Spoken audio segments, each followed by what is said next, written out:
Good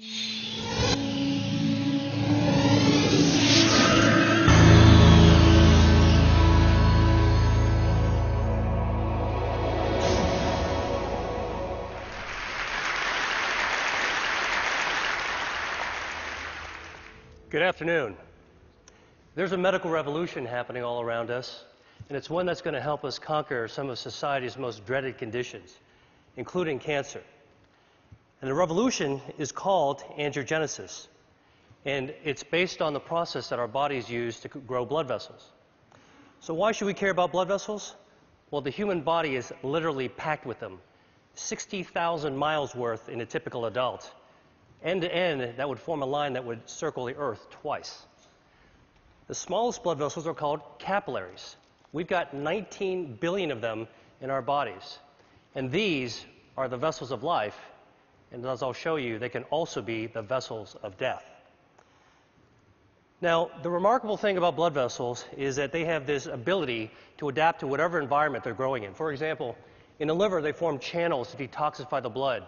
In the lung, they line air sacs for gas exchange. In muscle, they corkscrew so that muscles can contract without cutting off circulation. And in nerves, they course along like power lines, keeping those nerves alive. And we get most of these blood vessels when we're actually still in the womb. And what that means is that as adults, blood vessels don't normally grow, except in a few special circumstances. In women, blood vessels grow every month to build the lining of the uterus. During pregnancy, they form the placenta, which connects mom and baby. And after injury, blood vessels actually have to grow under the scab in order to heal a wound. And this is actually what it looks like, hundreds of blood vessels all growing towards the center of the wound. So the body has the ability to regulate the amount of blood vessels that are present at any given time. And it does this through an elaborate and elegant system of checks and balances, stimulators and inhibitors of angiogenesis, such that when we need a brief burst of blood vessels, the body can do this by releasing stimulators, proteins called angiogenic factors, that act as natural fertilizer and stimulate new blood vessels to sprout. And when those excess vessels are no longer needed, the body prunes them back to baseline using naturally occurring inhibitors of angiogenesis. Now, there are other situations where we start beneath the baseline and we need to grow more blood vessels just to get back to normal levels, for example, after an injury. And the body can do that too, but only to that normal level, that set point. But what we now know is that for a number of diseases, there are defects in the system where the body can't prune back extra blood vessels or can't grow enough new ones in the right place at the right time. And in these situations, angiogenesis is out of balance. And when angiogenesis is out of balance, a myriad of diseases result. For example, insufficient angiogenesis, not enough blood vessels, leads to wounds that don't heal, heart attacks, legs without circulation, death from stroke, nerve damage. And on the other hand, excessive angiogenesis, too many blood vessels, drives disease. And we see this in cancer, blindness, arthritis, obesity, Alzheimer's disease. In total, there are more than 70 major diseases affecting more than 1 billion people worldwide that all look on the surface to be different from one another, but all actually share abnormal angiogenesis as their common denominator. And this realization is allowing us to reconceptualize the way that we actually approach these diseases by controlling angiogenesis.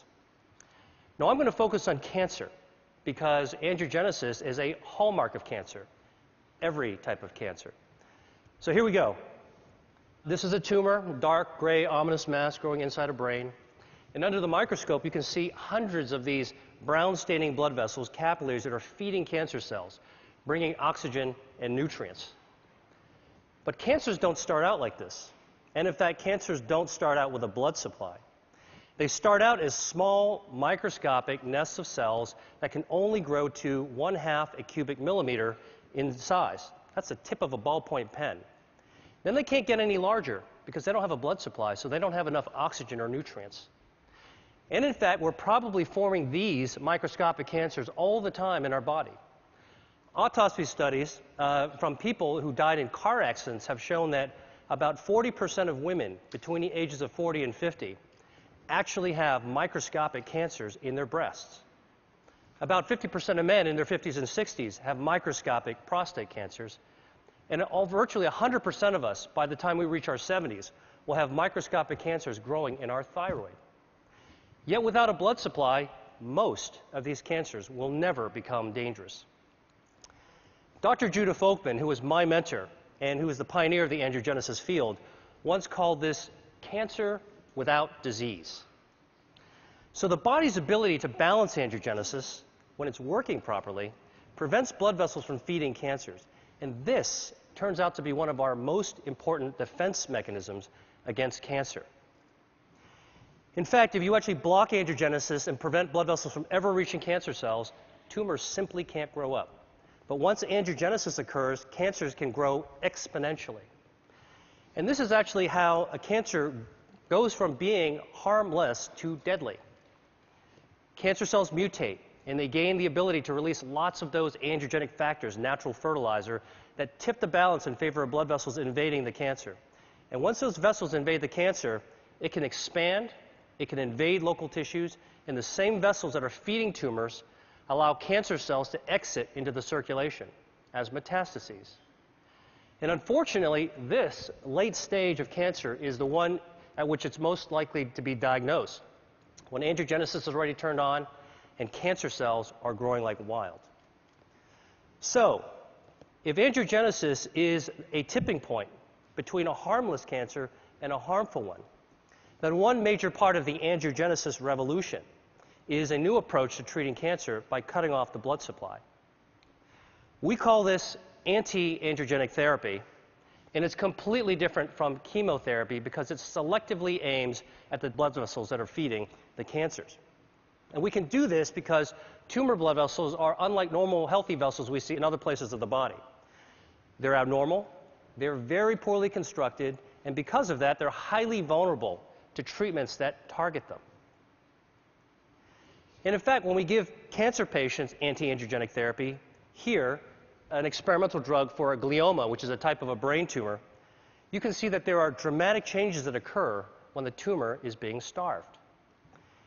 Here's a woman with a breast cancer being treated with the anti-angiogenic drug called Avastin, which is FDA approved, and you can see that the halo of blood flow disappears after treatment.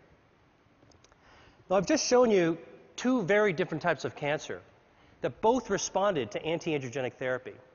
So a few years ago, I asked myself, can we take this one step further and treat other cancers, even in other species?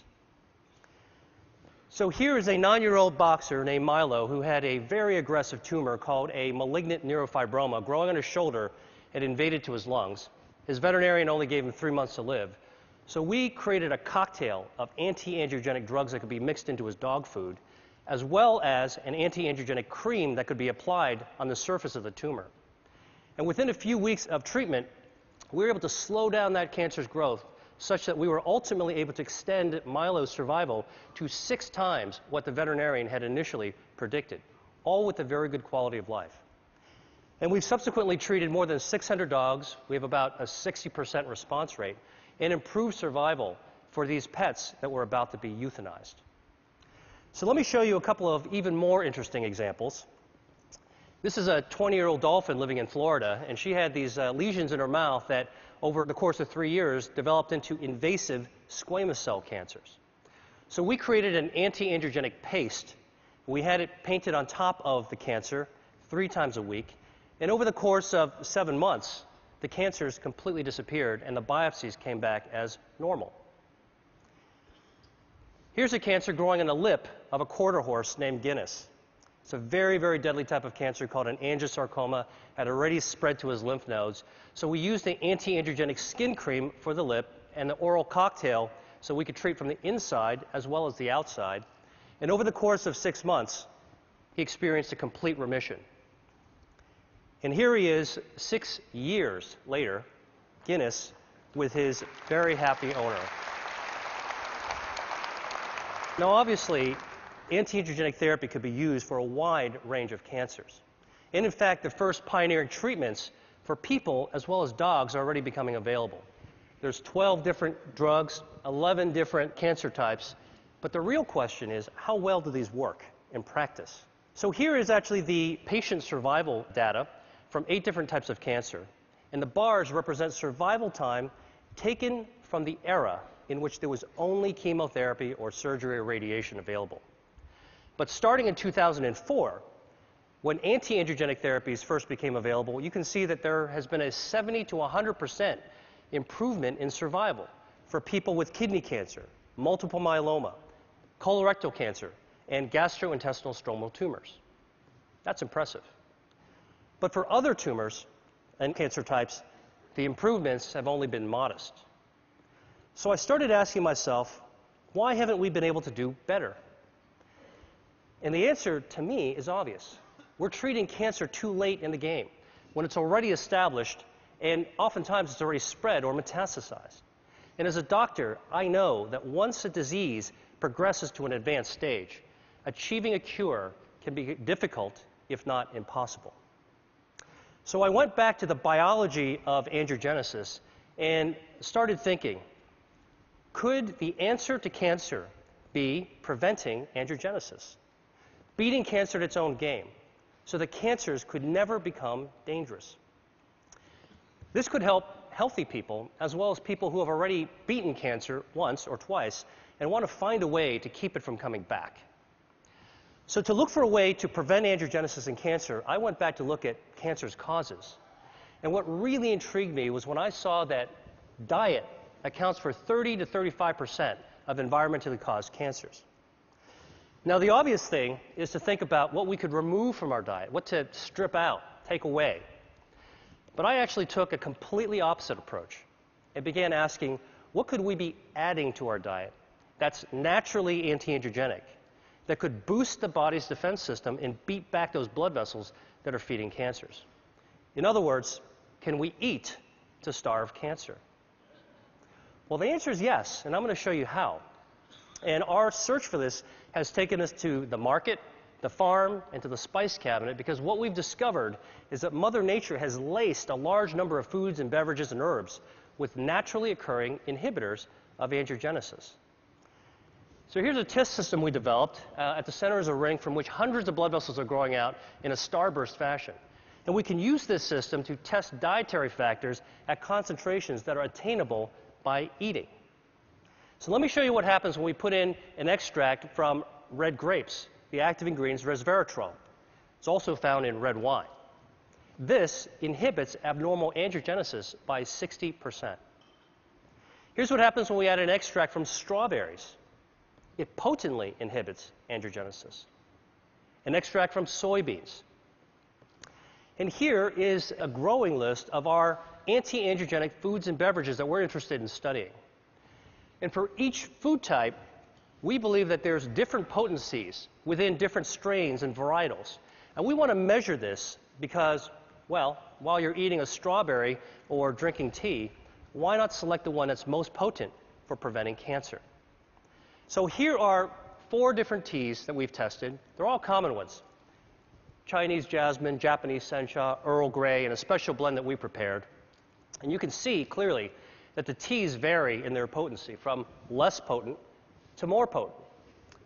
But what's very cool is when we actually combine the 2 less potent teas together, the combination, the blend, is more potent than either one alone.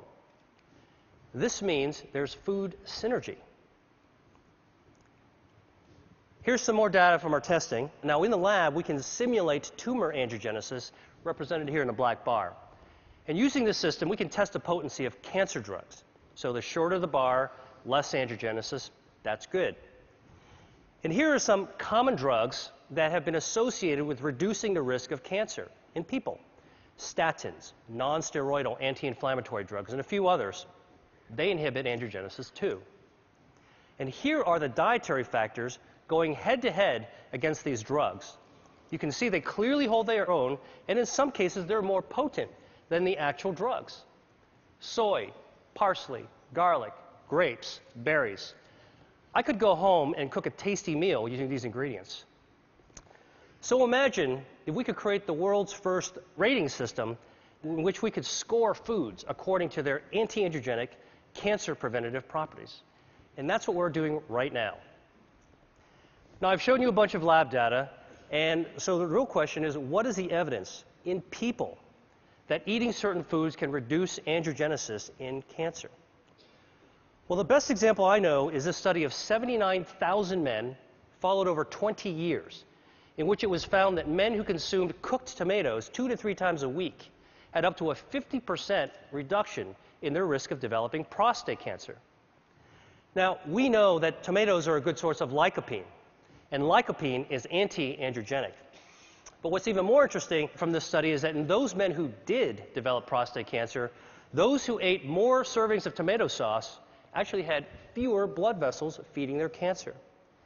So this human study is a prime example of how anti-angiogenic substances present in food and consumed in practical levels can impact on cancer. And we're now studying the role of a healthy diet with Dean Ornish at UCSF and Tufts University on the role of this healthy diet on markers of angiogenesis that we can find in the bloodstream. Now, obviously, what I've shared with you has some far-ranging implications even beyond cancer research, because if we're right, it could impact on consumer education, food services, public health, and even the insurance industry. And in fact, some insurance companies are already beginning to think along these lines. Check out this ad from Blue Cross Blue Shield of Minnesota. And for many people around the world, dietary cancer prevention may be the only practical solution, because not everybody can afford expensive end-stage cancer treatments, but everybody could benefit from a healthy diet based on local, sustainable, anti-angiogenic crops. Now, finally, I've talked to you about food, and I've talked to you about cancer, so there's just one more disease that I have to tell you about, and that's obesity. Because it turns out that adipose tissue, fat, is highly angiogenesis dependent. And like a tumor, fat grows when blood vessels grow. So the question is, can we shrink fat by cutting off its blood supply? So the top curve shows the body weight of a genetically obese mouse that eats nonstop until it turns fat like this furry tennis ball. And the bottom curve is the weight of a normal mouse. If you take the obese mouse and give it an angiogenesis inhibitor, it loses weight. Stop the treatment, gains the weight back. Restart the treatment, loses the weight again. Stop the treatment, gains the weight back. And in fact, you can cycle the weight up and down simply by inhibiting angiogenesis. So this approach that we're taking for cancer prevention may also have an application for obesity. The really, truly interesting thing about this is that we can't take these obese mice and make them lose more weight than what the normal mouse's weight is supposed to be. In other words, we can't create supermodel mice. And this speaks to the role of angiogenesis in regulating healthy set points. Albert Szent-Györgyi once said that discovery consists of seeing what everybody has seen and thinking what nobody has thought. I hope I've convinced you that for diseases like cancer, obesity, and other conditions, that there may be a great power in attacking their common denominator, angiogenesis. And that's what I think the world needs now. Thank you.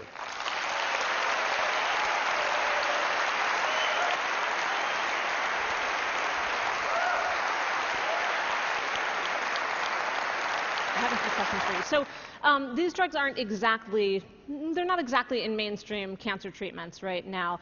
For anyone out here who has cancer, what would you recommend? Do you recommend pursuing these treatments now for most cancer patients? So there are anti-angiogenic treatments that are FDA approved. And if you're a cancer patient or working with or advocating one, you should ask about it. And there are many clinical trials. The Angiogenesis Foundation is following almost 300 companies.